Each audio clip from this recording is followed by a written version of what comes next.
got to raise a fuss, Lord, I got to raise a holler. Before hard rock was filling stadiums in the 70s, something loud was already brewing in the swinging 60s.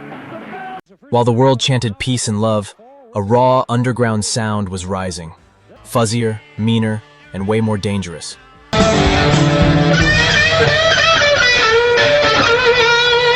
Today we're diving into 13 killer tracks that didn't just influence hard rock, they created it.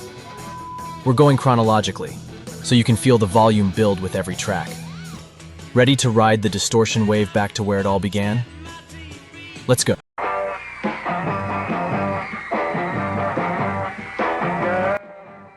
You Really Got Me, The Kinks, 1964.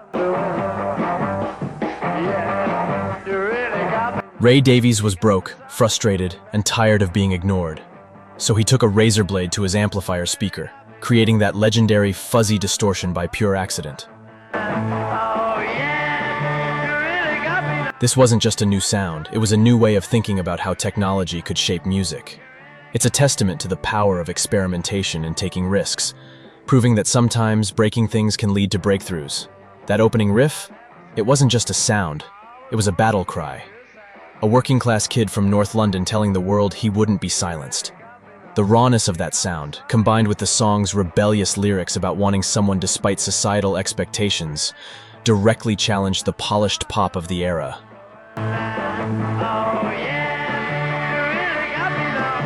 The Kinks didn't just invent the power chord, they invented attitude itself. Their unpolished, aggressive sound was a direct precursor to punk and heavy metal, proving that imperfection could be powerful.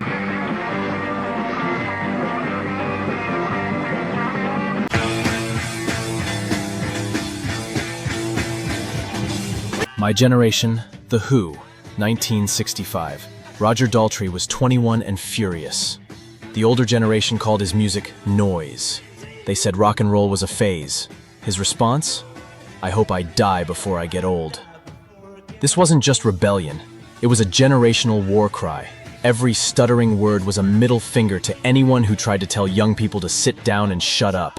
The stuttering, a result of Daltrey struggling to get the words out due to his anger, made the song feel even more authentic and raw.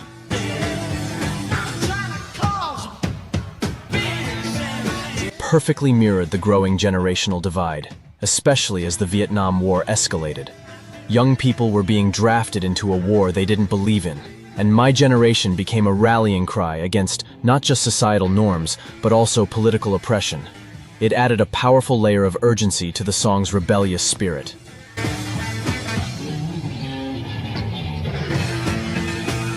The Who didn't just make music, they made a statement that still echoes today.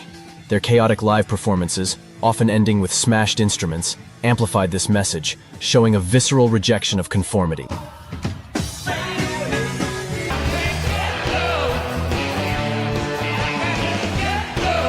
I Can't Get No.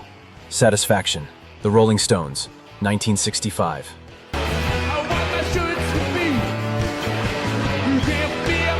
Keith Richards woke up in the middle of the night with a riff in his head. Half asleep, he grabbed his guitar and recorded it into a cheap tape machine. The next morning, he thought it was worthless. That worthless riff became one of the most iconic in rock history. Interestingly, the fuzzed-out tone wasn't intentional. It was the sound of cheap gear pushed to its breaking point, just like the Stones themselves. They weren't polished or pristine. They were raw, untamed, and totally unfiltered, the rebellious counterpoint to the Beatles. That tone, created through a Gibson Maestro FZ1 pedal, redefined how rock music could sound. It showed that imperfection, when embraced, could lead to something revolutionary. Satisfaction wasn't just about teenage frustration. It was an anthem for everyone tired of being told what to think, how to act, or what to want. Its lyrics, pushing back against mindless advertising and empty messaging, hit a nerve in a world growing skeptical of mass consumerism. The Stones weren't just writing a catchy song, they were giving voice to a generation searching for something real.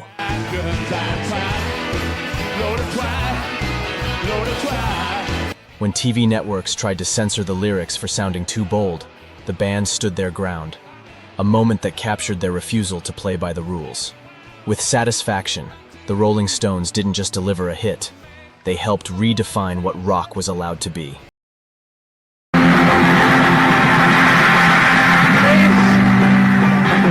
Shapes of Things, The Yardbirds, 1966. Well, time make man go wide. Jeff Beck was just 22, but he was already questioning everything. While other guitarists played it safe, Beck was experimenting with feedback, distortion, and sounds that had never been heard before.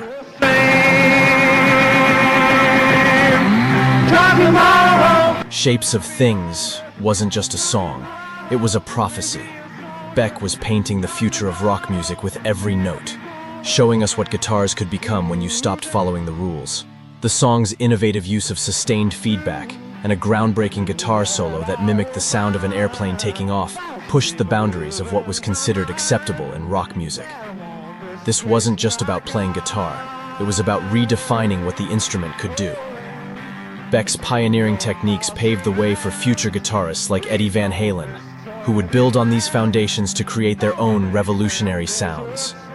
He wasn't just playing music, he was rewriting the possibilities. This track is a masterclass in sonic experimentation, directly influencing guitar heroes from Jimmy Page to Eddie Van Halen, who would later push those boundaries even further.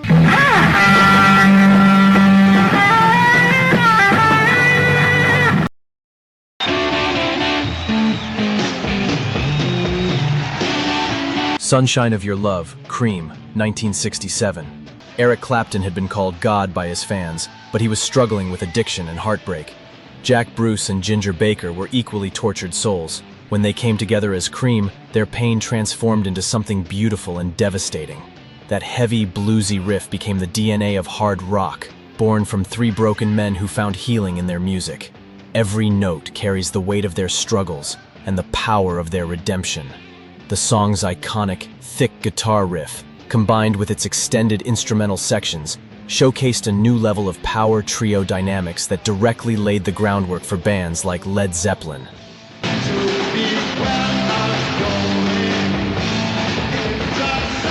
Clapton's battle with addiction, a common struggle for many artists of the era, deeply shaped the song's heavy, brooding tone. That riff isn't just bluesy, it's the sound of a man grappling with his demons, adding a raw, emotional layer to the music that audiences could feel. Cream's ability to fuse blues roots with a heavier, more improvisational approach was a critical step in the evolution of rock music, moving beyond simple pop structures.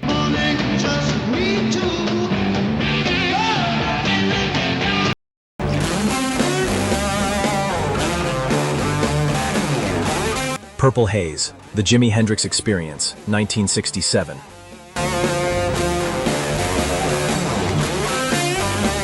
Jimi Hendrix was a black man in a white-dominated music industry. He'd been rejected, dismissed, and told he wasn't good enough. Then he picked up his guitar and set the world on fire.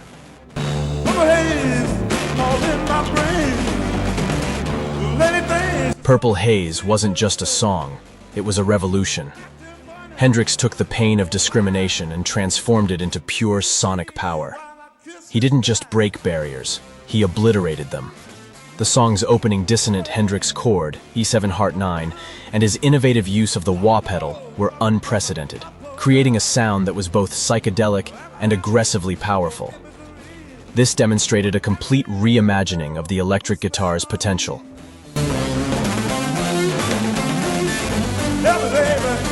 As a black man in a predominantly white industry, Hendrix's success was a profound form of resistance against systemic racism, making his music a powerful symbol of the civil rights movement. His guitar wasn't just an instrument, it was a weapon of change, allowing him to challenge the status quo with every mind-bending note. Every feedback squeal was a victory cry for every outsider who refused to give up.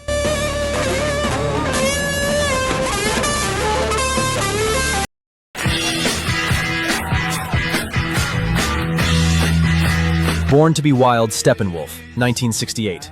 John Kay fled Nazi Germany as a child, nearly blind and carrying trauma that would last a lifetime. But in America, he found freedom on the open road. Born to be Wild became the anthem for a generation that refused to be caged. The song's driving, distorted guitar riff and its defiant lyrics captured the rebellious spirit of the counterculture. resonating with anyone who felt constrained by societal norms.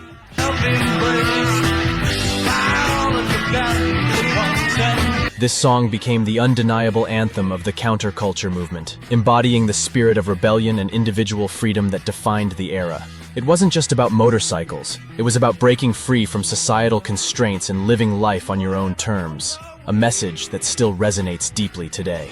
Those words, heavy metal thunder, didn't just name a genre, they captured the sound of liberation itself.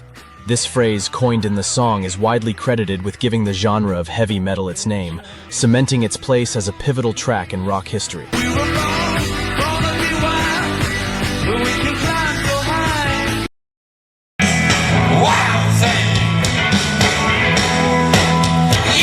Wild Thing, the Troggs, 1966.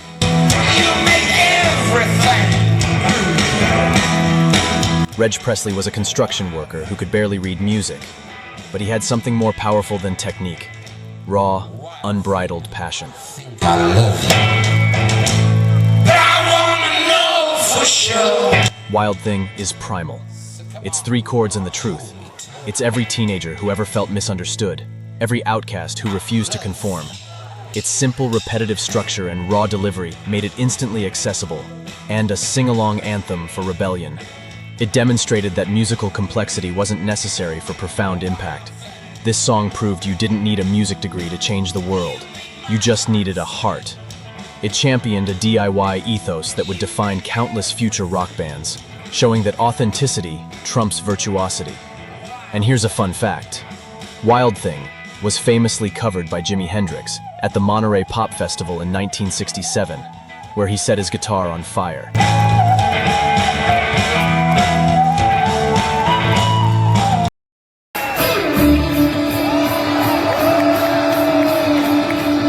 Helter, Skelter, The Beatles, 1968.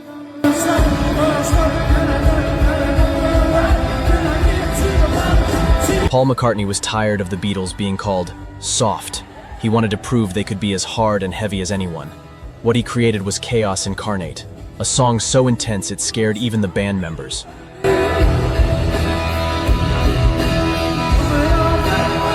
It was the Beatles saying goodbye to their innocent image and hello to something darker and more powerful.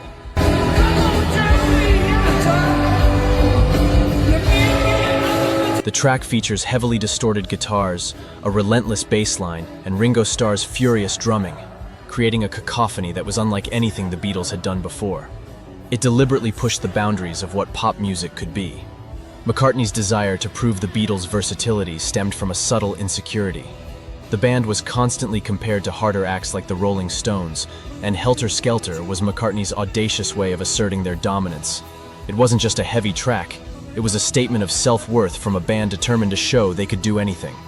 Sometimes the most unexpected artists create the most revolutionary moments. Its aggressive sound, deemed by some as one of the earliest examples of heavy metal, demonstrated that even mainstream bands were exploring heavier territories, proving the genre's growing influence.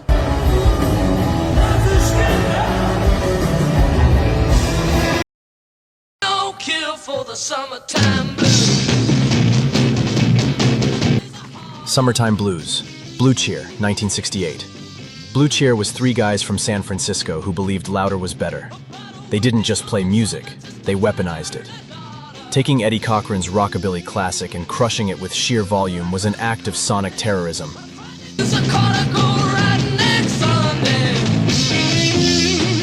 They were declaring war on quiet, polite music. Their version of Summertime Blues is infamous for its sheer volume and overwhelming fuzz guitar. It sounded like a freight train, a deliberate assault on the senses that prioritized raw power over melody. This version is often called the first heavy metal recording because it dared to be absolutely uncompromising.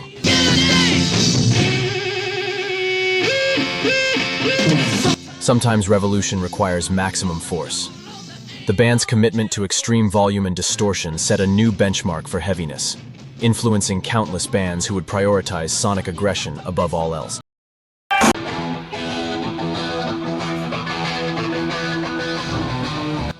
Whole Lotta Love, Led Zeppelin, 1969.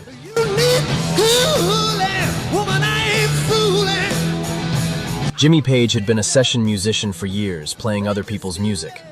Robert Plant was a struggling singer from the Black Country, working construction to pay the bills. When they came together, their combined hunger created something unstoppable. Whole Lotta Love is desire made audible. It's every dream deferred, every ambition crushed, transformed into pure rock power. This wasn't just a song, it was a declaration that the underdogs had arrived. The song's iconic blues-infused riff, combined with Plant's soaring vocals and the innovative middle section featuring psychedelic sound effects, created a dynamic and instantly recognizable hard rock anthem.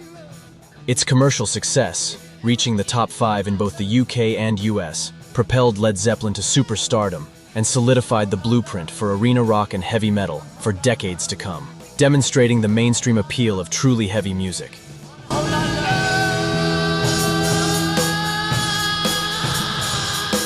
Even today, the song's themes of relentless desire and burning ambition resonate with our modern hustle culture.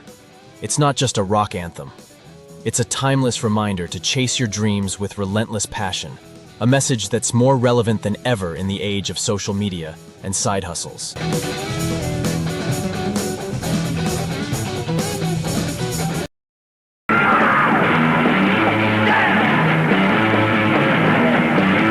Kick Out the Jams, MC5, 1969.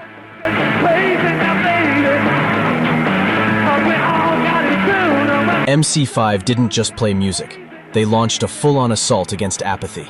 Kick Out the Jams opened with Rob Tyner shouting a now iconic line that was too raw for radio, but the band didn't care. They weren't playing for the mainstream, they were playing for the movement. With a fiercely political edge and a manager deeply tied to counterculture activism, their shows were more like sonic rallies than concerts. Electrified responses to the unrest shaking Detroit and the nation.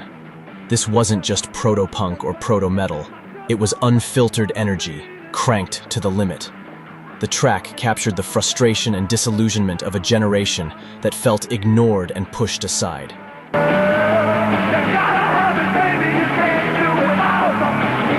The legendary opening cry, "And right now, it's time to kick out the jams," wasn't just about starting the show. It was a rallying call to break free from limits and speak truth at full volume. Every riff was a challenge, every scream was a declaration. MC5 didn't just influence future punk and metal, they proved music could be a tool for resistance. Kick Out the Jams became more than a song. It became a banner for rebellion, artistic freedom, and the idea that real change sometimes needs to be loud.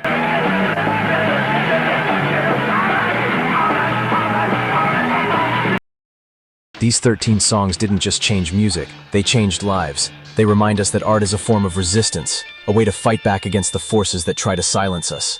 What song inspires you to keep fighting for your dreams? Let me know in the comments below. And if this journey through rock history moved you, hit like, subscribe, and share it with someone who needs a reminder that the world belongs to the dreamers, the fighters, and the rebels.